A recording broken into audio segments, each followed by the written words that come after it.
Meninos são tóxicos? Claro que não todos. De onde vem essa ideia que os meninos já nascem machistas e opressores? Vem do feminismo, que cada vez mais é mais opressor. Os alemães que nasceram no ano 2000 têm responsabilidade pelo Holocausto? Não. Para onde caminham os meninos? Hoje em dia, quase para a desumanização.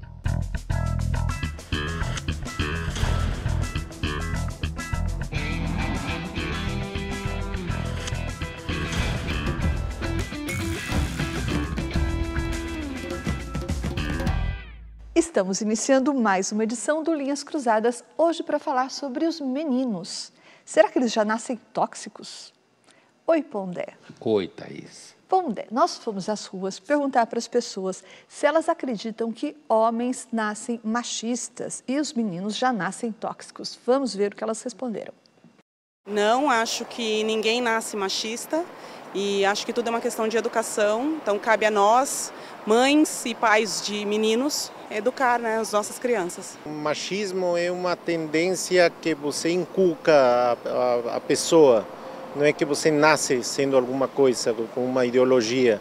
Isso vem da família, da casa, da influência social. Olha, nascer machista eu acredito que não.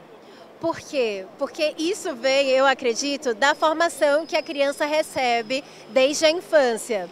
Então, eu acredito que depende muito da criação que é passada para essa pessoa que se torna um adulto. E acredito que não nasce em si machista. Eu acho que os meninos não nascem machistas e acho que o que influencia eles serem ou não machistas é o sistema e a sociedade em que a gente vive, principalmente as relações familiares. Eu acho que os meninos eles se tornam machistas por conta da imposição da sociedade, das questões que eventualmente são trazidas como coisas de homem, coisas de meninas. O menino não nasce machista, mas acho que o estímulo da família, a escola, tudo isso interfere para que a criança tenha essa visão de machista. Eu acredito que os meninos não nasçam machistas, mas o meio, a formação, a estrutura familiar, o meio social, a escola, a cultura pode sim transformar um menino em um menino machista. Parece até que foi perguntado por Rousseau, né? Porque à medida que eu ouvi nas respostas, era mais ou menos assim: o homem nasce bom, numa versão simplificada, o homem nasce bom e a sociedade perverte. Os meninos nascem bons e a sociedade os torna machista. Uma outra coisa que aparece da fala de todos, praticamente, pelo que eu me lembro, é de que a sociedade faz com que eles sejam assim, as famílias. Não, acho que ninguém fala de escola, mas está aí no pacotão, né? As escolas, muita gente diria a produção audiovisual, o conteúdo que circula pela mídia em geral. O problema, que aliás é um dos temas centrais da nossa conversa hoje, é porque vamos assumir essa hipótese russoniana acerca do machismo. Os meninos não nascem machistas ou não nascem tóxicos e a sociedade acaba fazendo com que eles fiquem assim. A minha dúvida é, será que, partindo desse pressuposto, alguém exatamente sabe o que fazer para que os meninos fiquem diferentes? A minha hipótese sobre esse assunto, mesmo que a gente assuma com uma certa razoabilidade de que há elementos culturais históricos que determinam comportamentos de gênero, como se fala por aí, a minha hipótese é: ninguém sabe exatamente o que fazer para que esses meninos venham a ser novos meninos.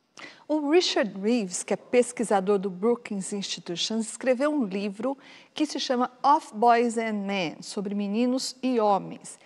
Ele é pai de 3 filhos, Pondé, e ele considera essa expressão masculinidade tóxica algo que está sendo usado de uma forma indiscriminada. Então, para dar um exemplo, ele fez um pequeno levantamento que ele fez na imprensa, ele aponta que essa expressão masculinidade tóxica foi usada como responsável por de coisas triviais a coisas trágicas, por massacres em massa, estupros, bullying, aquecimento global, a eleição do Donald Trump e até o Brexit, sem falar na resistência em usar máscara na época da pandemia. Então, o Reeves diz que essa expressão vem sendo usada para se referir a qualquer comportamento que seja reprovável. E ele acha esse uso indiscriminado ruim porque, no caso dos meninos, embutiria para eles uma ideia de que eles têm alguma coisa dentro deles que precisa ser exorcizada. E isso é muito ruim. Você concorda com o Reeves? Concordo. Quer dizer, primeiro eu acho que, às vezes, a gente esquece, uma das coisas que a gente deveria usar o adjetivo tóxico seria dizer feminismo tóxico, porque ele tem se tornado em algo bastante tóxico na sociedade, atrapalhando as relações entre meninos e meninas, construindo fantasmas horrorosos. É como se você dissesse que as mulheres, que são a outra parte da humanidade, só têm bons sentimentos, só desejam amor para todos, quando qualquer pessoa que não minta sabe muito bem que homens e mulheres, no seu dia a dia, são capazes de fazer as mesmas coisas, dadas certas condições.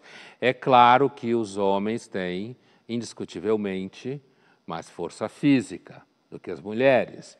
E, sem dúvida nenhuma, homens, por isso, têm tomado mais decisões envolvendo violência física. Mas a prova de que o feminismo hoje se transformou numa espécie de ridículo cultural, vou dar um exemplo aqui banal, mas tem vários, é que, por exemplo, você condena a violência masculina, considera isso tóxico, né? Tudo que existe de ruim no mundo hoje é porque os homens fazem, eles são tóxicos. Mas, ao mesmo tempo, você vê uma série de produções audiovisuais, principalmente dos Estados Unidos, né, em que, seja filme, seja documentário meia-boca, em que todo o trabalho é para provar que, por exemplo, mulheres vikings eram guerreiras e matavam como homens, mulheres romanas eram guerreiras e matavam como homens. E tudo isso é feito num ambiente em que você está fazendo ali um discurso edificante. Olha, mulheres eram guerreiras, mulheres também matavam. Edulcorante, talvez. É absolutamente contraditório, porque se a característica tóxica masculina é ser violento, guerreiro ao longo da pré-história e da história, ao mesmo tempo você tentar mostrar que mulheres também foram guerreiras, também fizeram guerras, também mataram, afinal de contas, o que você quer? Com essa história. Você está querendo dizer o quê? É ruim ser violento? Ou, na realidade, o que é ruim é que só os homens, ou a maior parte do tempo, os homens conseguiram ser violentos, porque as mulheres fisicamente mais frágeis não conseguiam ser violentas. Entende a contradição? Agora, quando você começa a usar o adjetivo tóxico para tudo, aplicando aos meninos, isso desde cedo, sabe muito bem que hoje você tem muitos meninos que têm dificuldade de saber exatamente o que ele pode fazer, o que ele pode falar, como que ele deve abordar uma menina na escola, se ele pode fazê-lo.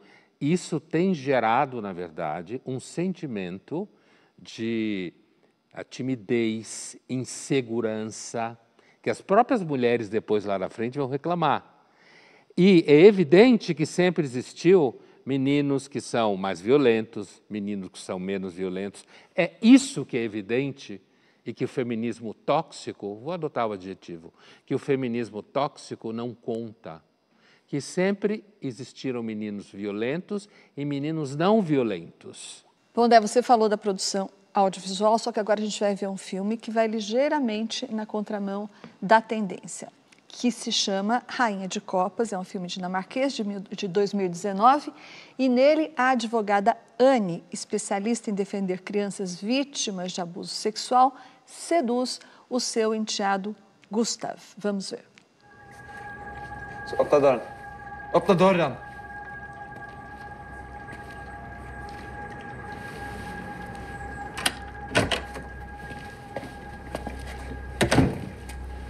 Jag vill prata med Peter. Pappa! Du väcker Pierre. Håll käften. Håll käften. Jag skiter i det. Jag vill rakt bredvid dig. Nej. Kom. Stille og roligt. Släpp mig. Släpp. Jag vill prata med min pappa nu. Jag vill inte prata med dig. Pappa! Du skal ikke... Pappa! Du skal ikke komme her og vække hele huset. Det kan jeg godt sige dig. Din far, han kan ikke tåle mere. Forstår du det? Hva? Pappa! Din far, han kan ikke holde til mere. Forstår du det? Hva? Du fylder alt for meget.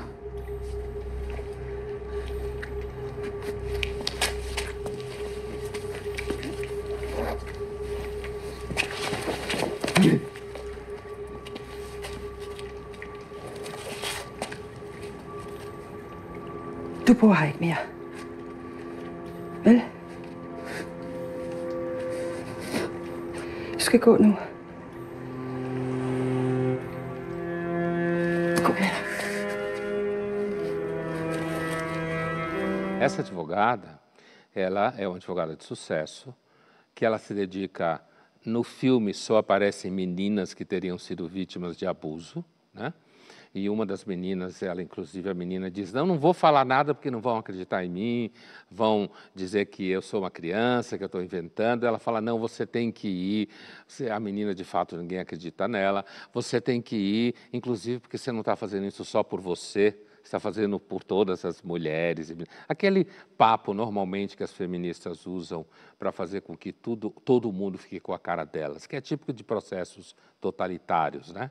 E aí ela pega esse rapaz, que é filho do marido do primeiro casamento, e seduz ele. Fica com tesão por ele. A partir daí, ela entra num ciclo de quero ser jovem, quero ser bonita de novo. Aparece uma cena dela se olhando no espelho, procurando sensualidade no corpo. Para qualquer pessoa que conhece a psicologia em questão, sabe, eita, eu já sei no que vai dar. E aí ela vai para cima do enteado, fica louca de tesão por ele, as cenas são ótimas, inclusive.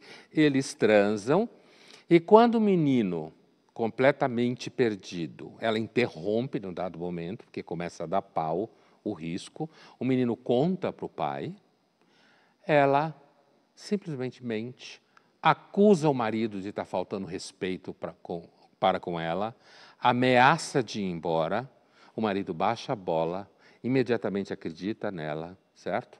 E aí começa a história, não, ele é uma criança, não, ele fantasiou, não, ele tem raiva porque você abandonou ele e a mãe dele para casar comigo, ou seja, ela mente descaradamente, certo? Para escapar, e eu não vou entrar em detalhes, mas o menino se ferra feio, certo? Ou seja, é um filme completamente fora da curva, porque coloca a mulher numa luz desfavorável e mostra o menino em posição vulnerável. Uma situação como essa, no passado, assim, muitos meninos da idade desse moleque, o sonho de consumo deles é pegar uma mulher dessa idade, experiente. Muitos meninos sonham com a professora, pegar a professora, certo? Mas dentro do universo que a gente vive hoje, que é um universo viciado, tóxico, mentiroso, militante, que deixa todo mundo meio burro, porque você só pode acreditar naquilo que professores e professoras falam para você. Eu queria ver algum professor ou professora que discute essas questões terem coragem de passar esse filme na universidade e colocar em discussão o fato de que as mulheres fazem igualzinho aos homens quando elas têm poder. Linhas Cruzadas volta já já, e no próximo bloco, será que os meninos estão abandonando a escola ou será que as escolas estão abandonando os meninos?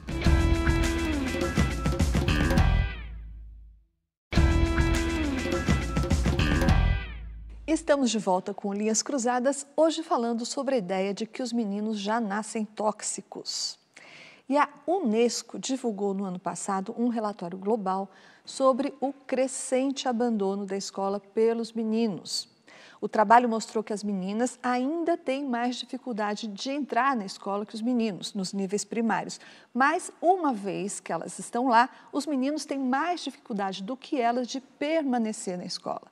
Então, isso quer dizer, Pondé, que a evasão escolar, no caso dos meninos, é muito grande, é crescente e faz com que hoje, no mundo todo, existam só 88 homens no ensino superior, 88 homens para cada 100 mulheres nas faculdades. E daí, é claro que a pobreza e o trabalho infantil são as variáveis que mais afetam isso, né? Porque os meninos, em geral, mais saem para trabalhar e são mais afetados pela pobreza do que as meninas nesse caso.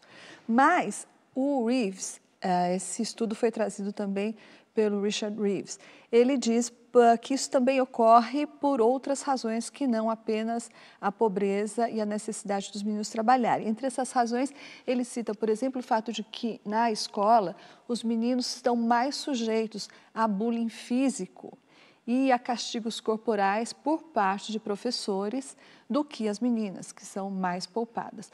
Você acha, Pondé, que as escolas, de alguma forma, estão negligenciando os problemas vividos pelos meninos? Essa é uma questão muito grande, né? Tem vários, como você mesma descreveu, tem vários elementos aí, né? Eu sou professor de universidade há quase 30 anos. Normalmente, as meninas são melhor alunas. Sem dúvida nenhuma, o tema dos moleques irem trabalhar mais cedo, inclusive se você desce muito no extrato social para classes bem vulneráveis, você vai ver que muitos desses meninos vão para o narcotráfico, crime organizado, certo? E muito mais do que meninas, né? O que acontece com as meninas, às vezes, é que elas ficam grávidas desses meninos, ao invés de ir para o narcotráfico. Agora, essa última coisa que você perguntou, eu não tenho nenhuma dúvida de que hoje, através de um discurso todo doce, né, há uma percepção de que existe alguma coisa errada com os meninos e com os homens. E essa coisa errada é algumas pessoas que podem querer ser científicas dirão é a testosterona. A testosterona os torna violentos. Eu não duvido não se um dia desse alguma pessoa super brilhante de um desses coletivos por aí que assume vagas no legislativo não vem com a proposta para diminuir cientificamente a testosterona do corpo dos meninos, para fazer com que eles sejam mais calmos, que eles sejam mais certinhos. Eu acho que no fundo, sabe, Thaís, desse cenário, existe uma dificuldade enorme de se lidar com as diferenças entre homem e mulher. Eu acho que o Freud está rindo lá de cima. Eu avisei. Eu acho que essa discussão inteira hoje é uma nova forma de histeria. Conversão histérica, certo? Antes era não andar, ficar cego sem não estar cego. Hoje é essa paranoia absoluta e total, que não quer dizer que não existam problemas de violência, e prioritariamente de homens com mulheres, inclusive por razões físicas, mas isso nas escolas de classe média e média alta, mesmo nas escolas públicas, essa coisa de dizer que os meninos são sempre culpados a priori.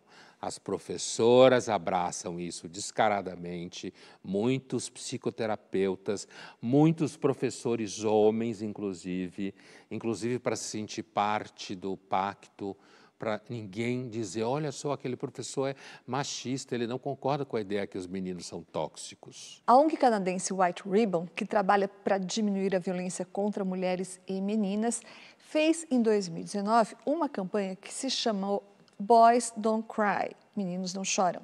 O filme que a gente vai ver agora mostra como, na visão dessa ONG, um menino, aos poucos, vai se transformando num pequeno macho tóxico. Vamos ver.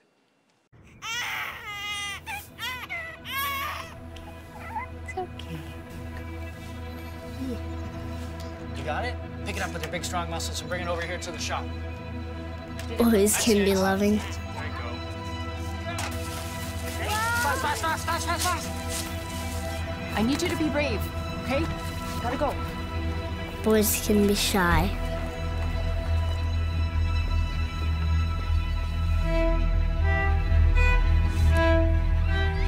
Boys can be sad. Why are you crying? Boys don't cry, right, honey? Be a big boy, please.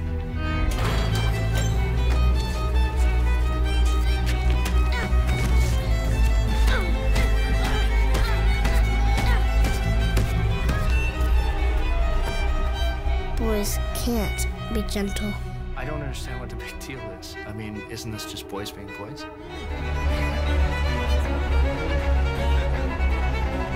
Boys can't look soft. Boys can't be powerless. Because boys don't cry.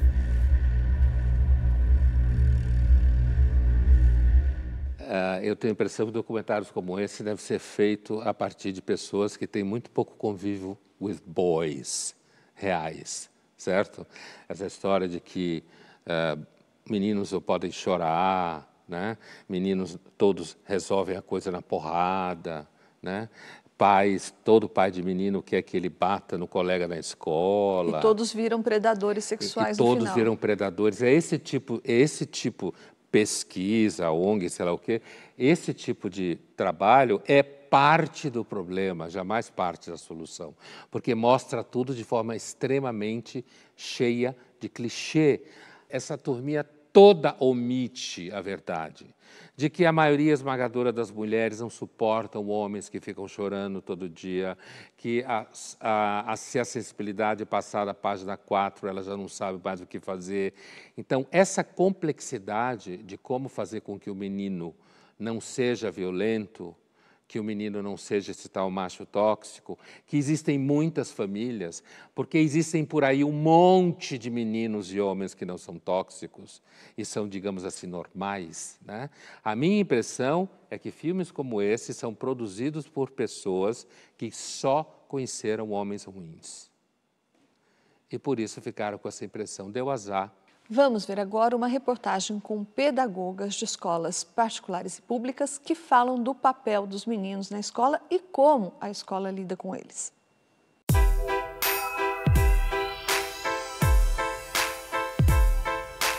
A formação de cidadãos, de cidadãs que sejam éticos e respeitosos à diversidade como um todo. Então, o trabalho pedagógico que é feito, que nós fazemos aqui na escola, é um trabalho que visa pensar o papel dos meninos, o papel das meninas, o papel dos indivíduos, no modo geral, no plural.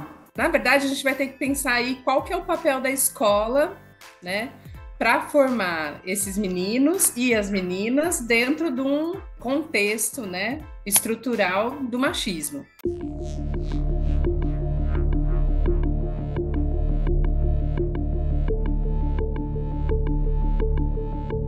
Quando a gente fala de escola pública, por exemplo, e a gente vai falar de uma escola pública com gestão democrática, é lá o lugar onde tem várias posições das famílias, várias posições dos educadores. E como é que aquela escola vai construindo um projeto que pense em quem ela quer formar e que sociedade ela quer formar? Com essas posições estão presentes. E essas posições, elas não são diferentes do que está para fora da escola.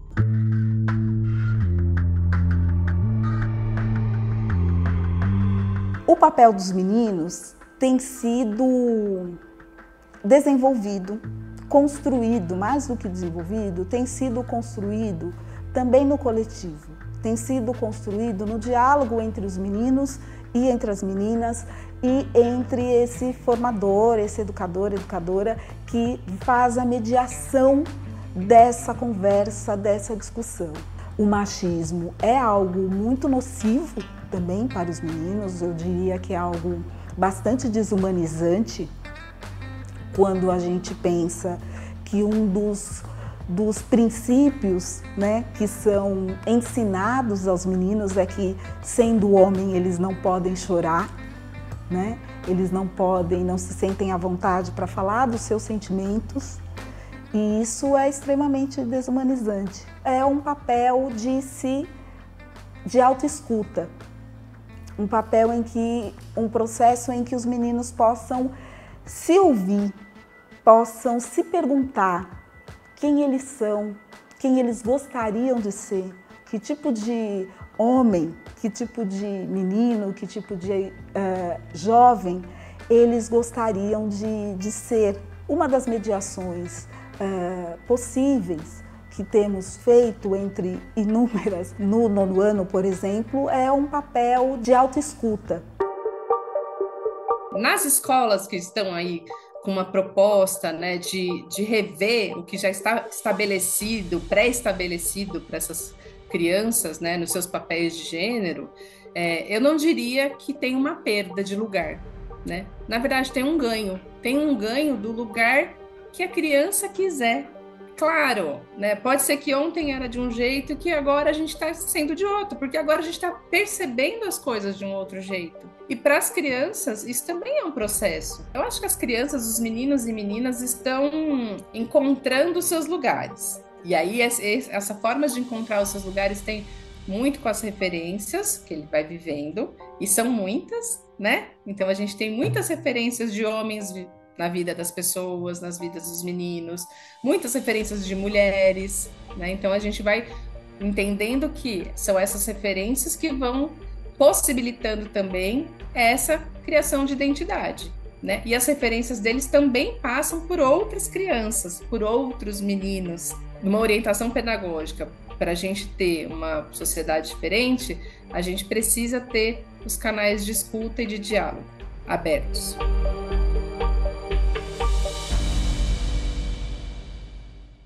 Eu sou profundamente cético em relação a isso. Eu acho que a maior parte das escolas não sabem o que estão fazendo, certo?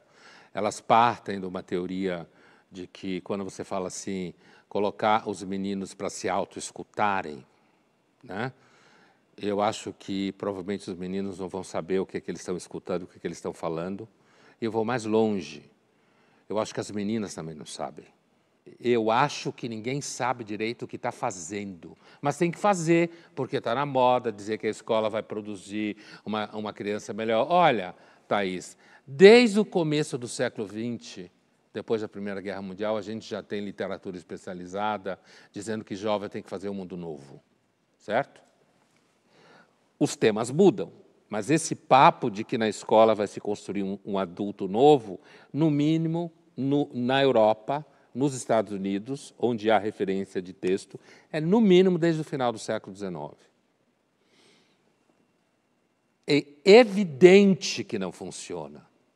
E agora eu digo que é evidente que não funciona, não porque as pessoas estejam fazendo objetivamente coisas que são erradas, é porque não sabem o que estão fazendo. Certo? E aí não, homem é tóxico, menino é tóxico, o machismo é mau. Então nós vamos ensinar os meninos a não serem assim. Exatamente o que significa isso na prática. Porque o menino se autoescutar vai fazer com que ele venha a saber melhor quem ele é, o que ele gosta, o que ele vai fazer. Linhas Cruzadas volta já já e no próximo bloco, seriam os homens trans moralmente superiores aos homens cis no campo da opressão?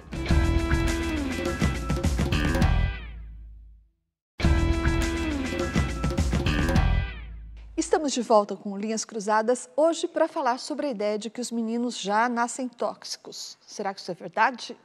E agora nós vamos ver uma entrevista com o Túlio Asbar, um homem trans que fala o que ele pensa sobre a masculinidade tóxica. Primeiro é preciso entender que a masculinidade tóxica, ela atinge a todos, né? De que forma ela nos atinge?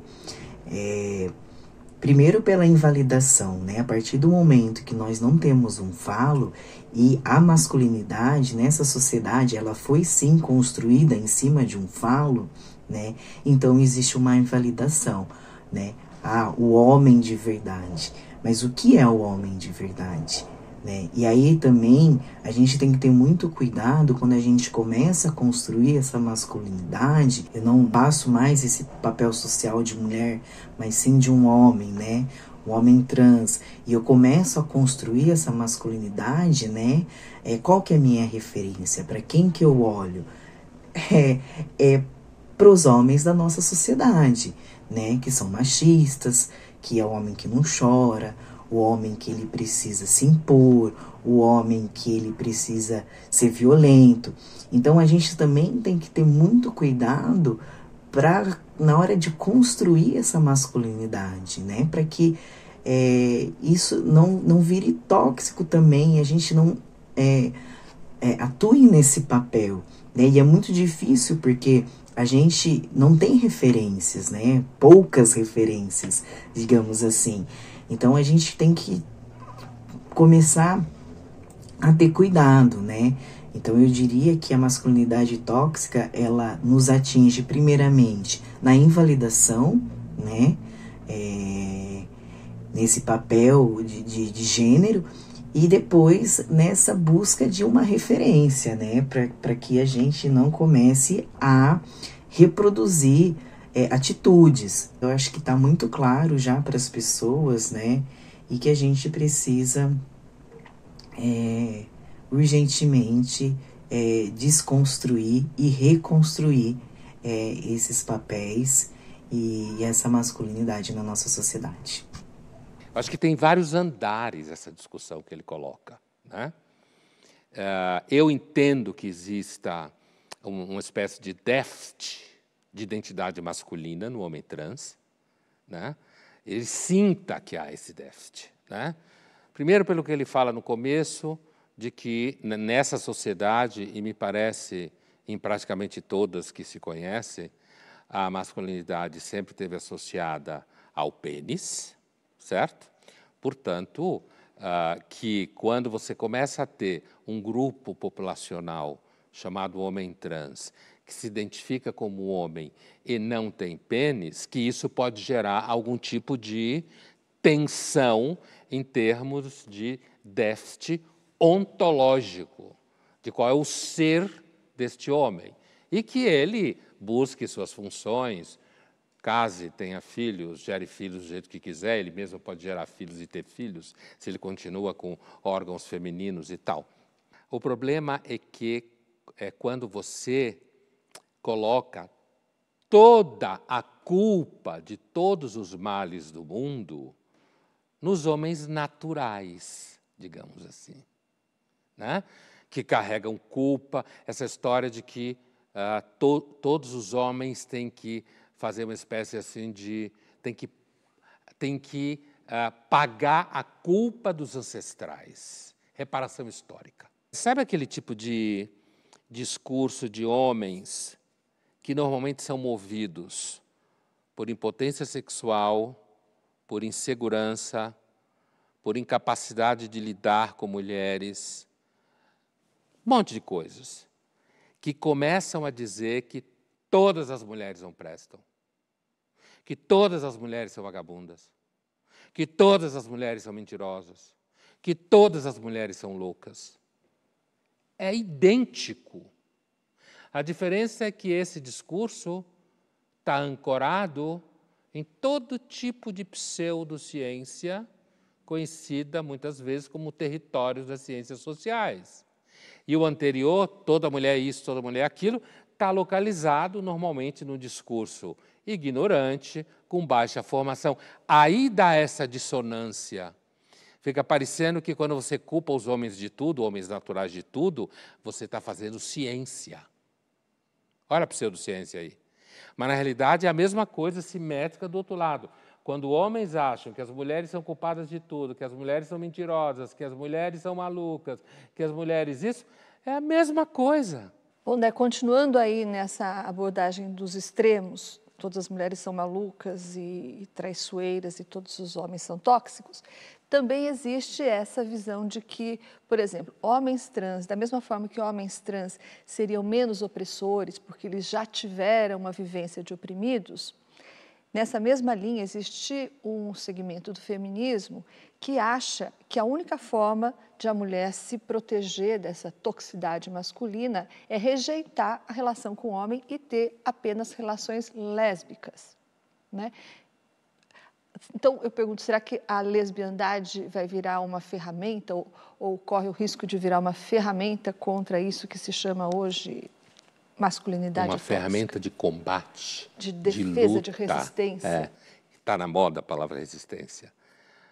Olha, o Castel já no final dos anos 90 identifica esse vínculo, em alguns casos, entre grupos feministas mais radicais e a lesbiandade, no sentido de que a mulher heterossexual seria uma espécie de collabo, como se falava na França, porque ela deseja o opressor. Eu vou confessar a você, eu acho que todo esse povo que trabalha com lógica de opressor e oprimido, eu acho que é tudo gente que você não pode confiar muito, nem de um lado nem do outro, né? É que nem você também não confiar muito em quem vem com o discurso de que temos que voltar à família dos anos 50. Deus condena homens e mulheres que não são heterossexuais. Eu vejo a mesma coisa, o mesmo tipo de atitude. Mas não resta dúvida que essa posição radical da lesbiandade acontece até gente falar, se sua filha gostar de mulheres, agradeça. Você teve sorte, porque então elas vão se apaixonar só por seres santificados, que não fazem mal a ninguém. Isso, com relação aos homens trans, isso aparece, essa coisa do oprimido e opressor, a ideia de que porque eram mulheres e aí fazem a transição para homens, então trazem a experiência de ser oprimidas enquanto mulheres, e daí passariam a não ser opressoras como supostamente todos os homens são. Eu acho muito engraçado quando alguém fala para mim assim, não, porque você é homem natural, então você carrega a opressão dentro de você. Eu fico procurando ela onde que ela está, exatamente, em que lugar que ela foi parar. Muita gente que foi oprimido ao longo da história e teve a chance de ter poder, virou um opressor desgraçado.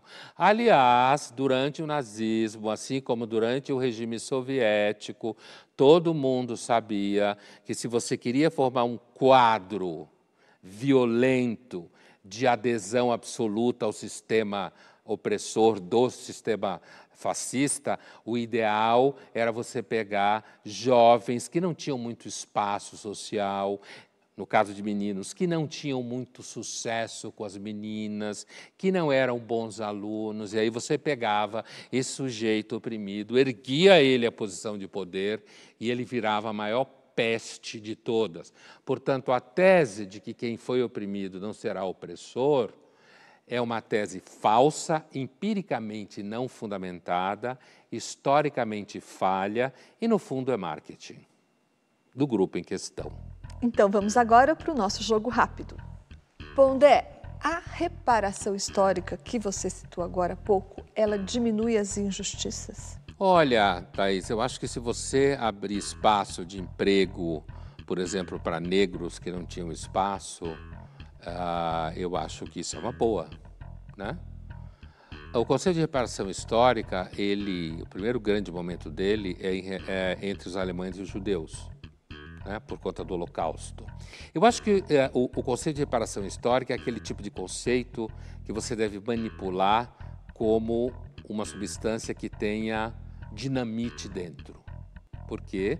Porque facilmente ela pode começar a ser aplicada para todo mundo. Amanhã você pode mandar o menino calar a boca na sala de aula porque ele tem que pagar a reparação histórica porque homens foram autoritários com mulheres. Diferente da reparação que aconteceu lá atrás dos alemães com os judeus, que é um assunto já antigo, entre aspas, essa reparação não vai acabar nunca mais. E aí vira um negócio maravilhoso. Thaís, você acha que os homens devem pagar por tudo mesmo? Eu acho que mais justo seria fazer eles pagarem pela metade, né? Porque a outra metade seria culpa das mulheres, se a gente pensar na proporção dos gêneros aí. Que, aliás, no caso das mulheres, é maior em alguns ambientes, como na escola, por exemplo. E daí você falou uma coisa com que eu concordo. Por exemplo, a gente tem esquecido muito frequentemente que as mulheres também podem ser tóxicas, não é? As adolescentes, por exemplo, elas são capazes na escola de atitudes bastante cruéis, principalmente em relação a outras meninas, não é? E mesmo assim a gente não tem ouvido falar muito em feminilidade tóxica nos últimos tempos. Pondé, se você tivesse um filho hoje entrando na adolescência, que conselho que você daria para ele lidar com as meninas? Eu diria a ele, olha, não escute se você ficar ouvindo muito na escola que você é culpado disso, daquilo outro. Continue admirando a beleza das meninas e, se puder, convide a que você mais gostar para sair. Ixi, acho que isso já é o suficiente para ele ser cancelado. Não, eu acho que de repente a menina vai se apaixonar por ele. Thaís, como você se sente amando o opressor? Eu me sinto muito bem, Pondé. Até agora eu não tive problema nenhum com o opressor. E olha que eu não tenho nenhuma vocação para oprimida, não. Linhas Cruzadas volta já já e no próximo bloco, serão os meninos os novos oprimidos do mundo?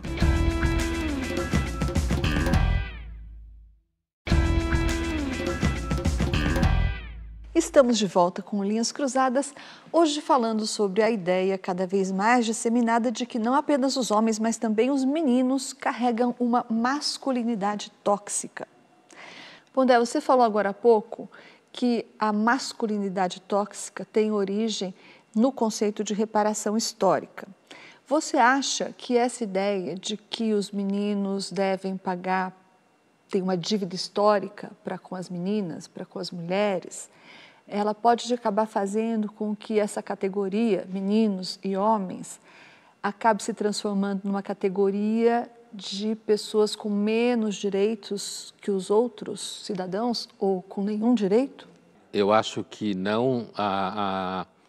O conceito de reparação histórica, ele tende, pelo menos até hoje, desde quando ele surgiu, mais para se materializar em busca de reparação material, financeira inclusive, reparação de direitos sociais, por exemplo, direito a ter de novo identidade dentro daquela nação, igualdade de direitos do Estado de Direito.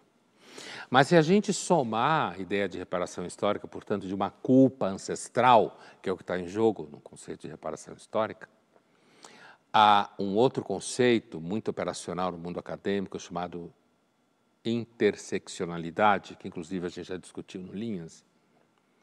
A teoria da interseccionalidade, ela pressupõe, está vinculada diretamente a um outro conceito que circula por aí, que não precisa dela mas está muito vinculado a ela e ela faz uso dele, que é o conceito de lugar de fala, né?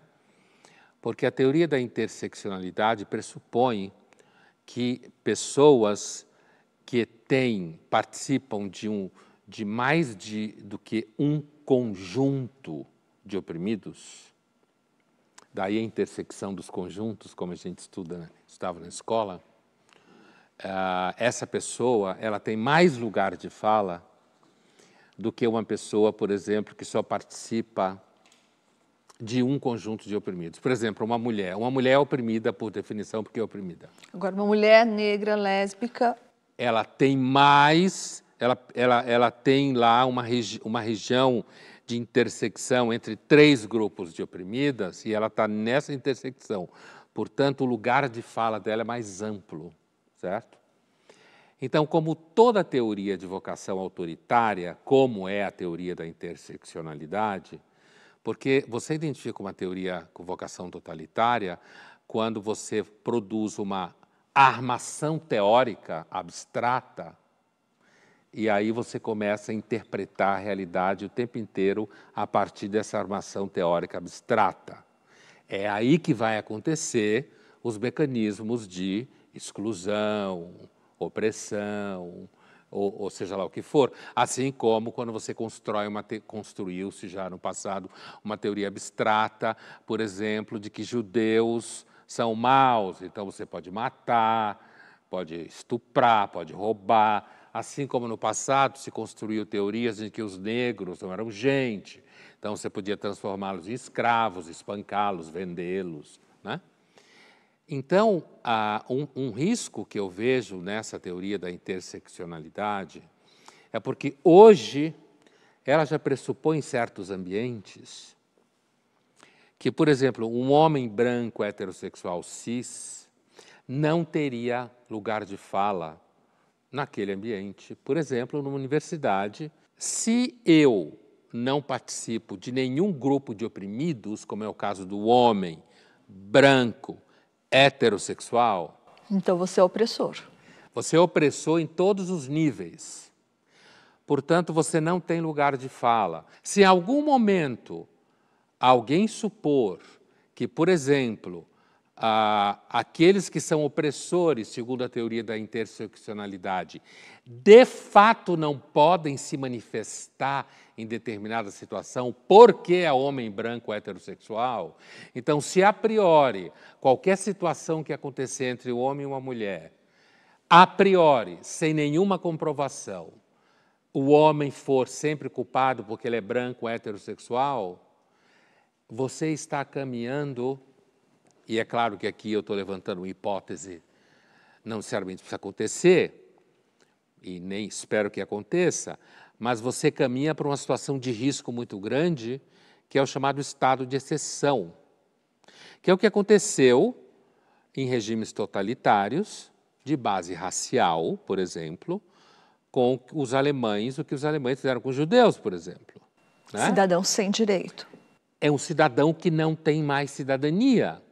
Então, o Estado continua funcionando normalmente, mas aquele grupo específico é considerado um grupo por culpa dele mesmo, certo? Por culpa dele mesmo, porque ele cometeu atos que o fez com que esse grupo merecesse esse tratamento, ele está excluído do Estado de Direito. Isso é o chamado Estado de Exceção, que é uma teoria que os fascistas europeus da primeira metade do século XX transformaram numa teoria jurídica e política, né?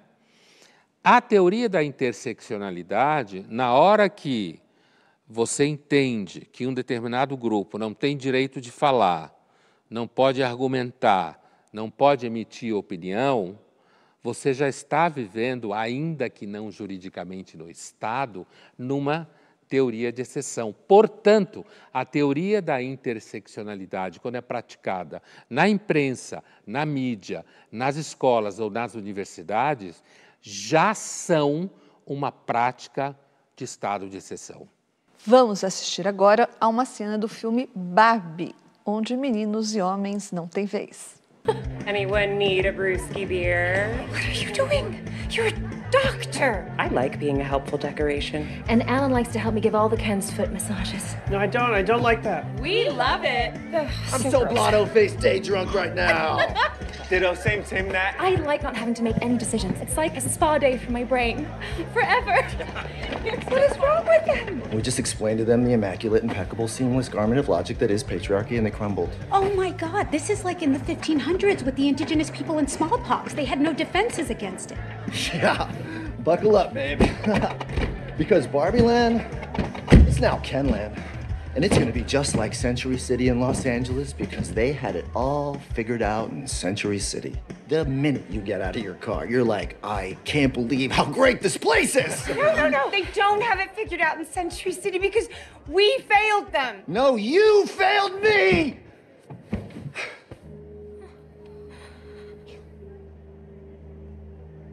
Out there, I was somebody. And when I walked down the street, people respected me just for who I am. One lady, she even asked me for the time. No way. É isso que dá você pegar uma boneca, no caso a Barbie, e seu irrelevante parceiro chamado Ken, né? E resolve transformar em alguma coisa inteligente. Olha o lixo que Hollywood virou.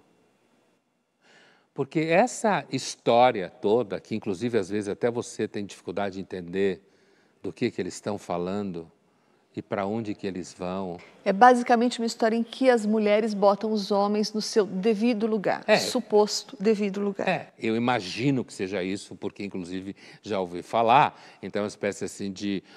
a Barbie grita pela sua emancipação. Ela descobre que pode ser livre, né, em que ela vivia oprimida e tal. É isso que eu estou dizendo. Você pega uma boneca que, no fundo, sempre foi associada à classe média alta, porque sempre foi cara, né, e sonho de consumo de muitas meninas, e pega essa boneca e transforma ela numa espécie de ícone feminista, a típica situação, a Barbie devia ter permanecido uma boneca, devia. Eu estou mandando isso, estou falando no sentido de que quando transformaram ela num filme, né, fica ridículo que nem o filme do Super-Homem. Super-Homem também é ridículo. Você falou das plateias. Muitas meninas arrastaram os seus namorados para ver o filme, até com uma coisa talvez didática, não é? Um exercício didático. É didático para ver o filme. E os meninos, provavelmente, naquela situação de meninos, quando estão afim das meninas, fazem tudo o que elas querem. Obedeceram docemente. Porque senão não vai rolar o que eles querem, né? Isso é uma coisa que a gente deve saber desde a pré-história. Apesar que hoje em dia se mente descaradamente sobre esse tipo de relação, certo? O que é estranho num caso como o da Barbie é que, digamos assim, um monte de gente que eu vi elogiando o filme, achando que o filme é crítico, que constrói uma consciência crítica sobre o patriarcado, não sei o quê, não perceber que, assim como o Super-Homem é um personagem ridículo, fortão, segura prédio que está caindo, segura avião que está caindo, esse filme, essa personagem, esse Ken é completamente ridículo. Quer dizer, é um filme em que você pega uma historinha que era para você fazer de casinha e quer transformar numa hermenêutica da realidade. É tipo assim, vou sentar na frente da Barbie e do Ken e eles vão me ensinar como é que é o mundo. Mas você percebe que o Ken é meticulosamente construído para ser ridículo. A figura masculina... É claro, a roupa que ele usa, o modo como ele age, como ele fica em cima do carro. Quer dizer, e a Barbie como aquela mulher que vai tomando consciência do absurdo. Aquelas mulheres que estão submetidas ao sistema do Ken também aparecem como idiotas e absurdas. Na realidade, o que os homens querem é que as mulheres fiquem abanando eles o tempo inteiro e buscando cerveja. Aí ela fala, mas você é médica? Ela fala, não, mas eu gosto de fazer isso e tal. Quer dizer, para você levar a sério um filme como esse, entendendo que ele está realmente falando da sociedade, você precisa abdicar praticamente de toda a sua inteligência. Tudo que você conhece da realidade, tudo que já foi produzido como arte e cultura, certo? E você tem que simplesmente abrir mão de somar 2 mais 2 igual a 4 para ver um mundo de fantasia como essa, porque esse é um mundo de fantasia, né? Só que no mundo em que todo mundo não tem herói e heroína, todo mundo é idiota. Linhas Cruzadas fica por aqui, mas na semana que vem a gente está de volta.